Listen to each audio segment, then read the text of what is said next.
প্রতিদিন ওই পরিবেশ আপনার জাহান্নামের মধ্যে নিয়ে যাবে। সোজা লিখে রাখেন, সূরা তওবার 71 নম্বর আয়াত। আল্লাহ বলতেছেন ওয়ায়ুকিমুনাস সালাতা ওয়ায়ুতুনাজ যাকাতা ওয়ায়ুতিউনাল্লাহা ওয়া রাসূলা উলাইকা সায়ারহামুহুমুল্লাহ ইন্নাল্লাহা আজিজুন হাকীম। আল্লাহু আকবার।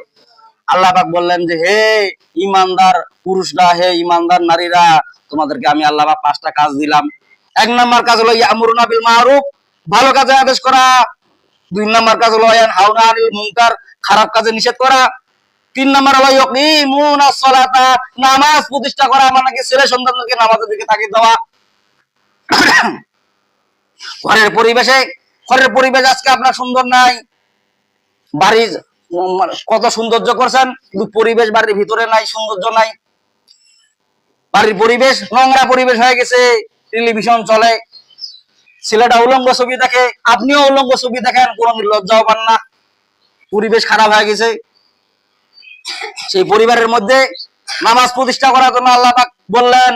তার মানে কি, নামাজ প্রতিষ্ঠা যদি চালু থাকে, মা বাবা যদি নামাজ পড়ে নিয়মিত, ওই সন্তানও দেখবেন নামাজ পড়বে।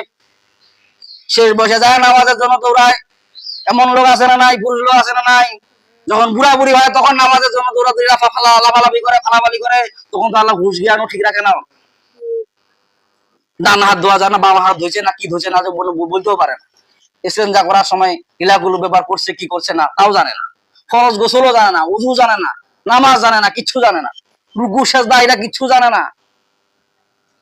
সেজদার মধ্যে কমসে কম সুবহানা রাব্বিয়াল আলা 3 বার বলা, কি বলেন দেখি, বলেন আপনারা বলেন। সুবহানা রাব্বিয়াল আলা সেজদার মধ্যে 3 তাসবিহ পরিমাণ পড়া কি ফরজে আইন, পড়তে হবে 3 তাসবিহ। 5 বার বলা সুন্নাত, আর 3 বার 7 বার বলা হলো নফল মুস্তাহাব আমল। কিন্তু কমসে কম 5 বার বলতে হবে, 3 বার বলতে হবে, সেটা আমাদের সহি নেই। তুই সুবহানাল্লাহ সুবহানাল্লাহ এরকম করে আমরা বলি সুবহানা রাব্বিয়াল আলা। আল্লাহ শিখিয়ে দিচ্ছেন সুবহানা মানে অতি পবিত্র ওই আল্লাহ রাব্বিল আলা, যিনি সবচেয়ে উপরে। আপনি এটা স্বীকৃতি দিচ্ছেন সেজদাতে।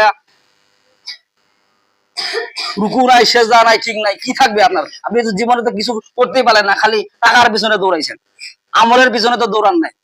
যার কারণে আপনার পরিবার, ঘরের পরিবারও ঠিক নাই, সন্তান ঠিক নাই, ছেলে সন্তান ঠিক নাই, নাতি বুদ্ধি ঠিক নাই, কিছু ঠিক নাই। কেন ঠিক নাই? কারণ আপনার তখন নামাজের আন্দোলন করেন, আল্লাহ তাআলার কোনো বিধান মানে নাই। আল্লাহ পাক সূরা তওবার 5টা আমল দিলেন। 5টা আমলের ভিতর কয়টা আমলের কথা বললাম আমি, বলেন কয়টা কাজের কথা বললাম? 3টা। 1 নাম্বার কি বলেন দেখি, আপনারা বলেন। হ্যাঁ, 1 নাম্বার হলো, এই বলতে বলতে আপনি খেলারে বেলাচ্ছেন। 1 নাম্বার হলো ভালো কাজে আদেশ করা, তার মানে কি ভালো কাজের আদেশ করা। 2 নাম্বার হলো খারাপ কাজ থেকে নিষেধ করা। 3 নাম্বার নামাজ কায়েমের আন্দোলন করা, তার মানে কি পরিবারের মধ্যে নামাজের জন্য তাগিদ দেওয়া। 4 নাম্বার আল্লাহ পাক বলছেন ওয়ায়ুতুনাজ যাকাতা। আল্লাহু আকবার। যাকাত যখন ফরজ হয়ে যাবে, নর নারী উভয়কে যাকাত দেওয়া ফরজে আইন। বছরে যত হিসাব আসে সেই হিসাবে আপনাকে যাকাত দেওয়া লাগবে।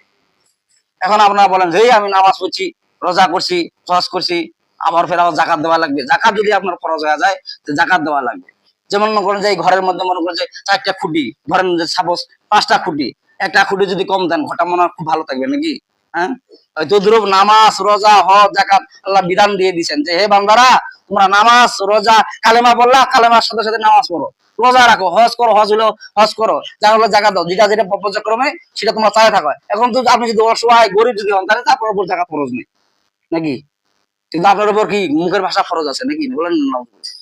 অনেকগুলো আছে না মুখের ভাষা, মানে ফাই জাকাত। এই বাপরে, গরিব হয়েছে তো একেবারে একটা ধনাঢ্য ব্যক্তি গা একদম আজহারা এখন মুখের ভাষা বলতে গালি করা শুরু করেছে। এমন মুসলমান আছে না নাই? এমন ইমানদার আছে না নাই? নামাজ পড়ে বাজার তো মুখের ভাষা খুব খারাপ, ওর ভিতরে তো কোরআন সুন্নাহর কোনো আমলে নাই, যার কারণে ওর মুখের ভাষা খারাপ। 1 নাম্বার কাজ হলো আল্লাহ পাক বললেন যে ইয়ামুরুনা বিল মারুফ, ভালো কাজে আদেশ করা, ওয়া ইয়ানহাউনা আনিল মুনকার, খারাপ কাজে নিষেধ করা, ওয়া ইউকিমুনাস সালাতা, এবং নামাজ প্রতিষ্ঠিত করা, ওয়া ইউতুনাজ যাকাতা, এবং যাকাত ফরজ হলে ফরজ দাও, যাকাত দেওয়া। বলেন না সুবহানাল্লাহ। আল্লাহ পাক 5টা কাজের ভিতর 4টা কাজের কথা বললাম, আরেকটা কাজ বললো আল্লাহ পাক বলতেছেন ওয়ায়ুতিউনাল্লাহা ওয়া রাসূলাহ। আল্লাহু আকবার। আল্লাহ পাক 5 নাম্বার কাজ বললেন ওয়ায়ুতিউনাল্লাহা ওয়া রাসূলাহ, মুমিন নর এবং নারী উভয়কে আল্লাহ এবং আল্লাহ রাসূলের আনুগত্য করা। বলেন না সুবহানাল্লাহ। এক নাম্বার কাজ হলো ভালো কাজে আদেশ করা, 2 নাম্বার হলো খারাপ কাজ নিষেধ করা। এটা খালি পুরুষদের জন্য নাকি, নারীদেরকেও। তারপরে আবার বলতেছেন যে নামাজ প্রতিষ্ঠা করা, যাকাত দেওয়া। তারপরে 5 নাম্বার হলো আল্লাহ এবং আল্লাহ রাসূলের প্রতি আনুগত্য করা। তার মানে কি, পাবন্দি করা, আল্লাহ এবং আল্লাহ রাসূল যেটা বলছেন সেই অনুযায়ী আমল করা। এই 5টা কাজ যদি কেউ করতে পারে, তাহলে আল্লাহ পাক বলতেছেন উলাইকা সায়ারহামুহুমুল্লাহ ইন্নাল্লাহা আজিজুন হাকীম। আল্লাহু আকবার। এই 5টা কাজ যদি কোনো মুমিন, কোন নর নারী যদি করতে পারে, উলাইকা সায়ারহামুহুমুল্লাহ, ওই পরিবারের মধ্যে ওই নর নারীর উপরে আল্লাহ পাক রহমত বর্ষণ করে দিবেন অতি শীঘ্রই। বলেন না সুবহানাল্লাহ। পরিবারের মধ্যে রহমত বর্ষণ কিছু নাই।